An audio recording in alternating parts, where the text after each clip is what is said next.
Ito po kayo mga idol, share ko lang po sa inyo pagka nasira po ang charger, gamit ko lang po ang TV Plus. Meron lang po kayong isang USB po TV Plus. Hanapin nyo lang po yung USB sa likod. Kasaksak na po natin. Ayan na po siya, maandar na po siya. Kinuha ko muna po yung TV Plus namin para may demo po sa inyo.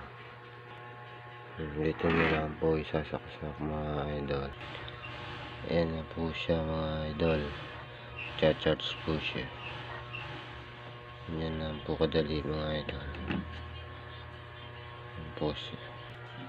Kaya pagka nasira ang emergency po, wala po kayong charger, kahit ano pong may USB, kahit mga di-bluetooth na may USB, pwede po kayong mag-charge na pang emergency po.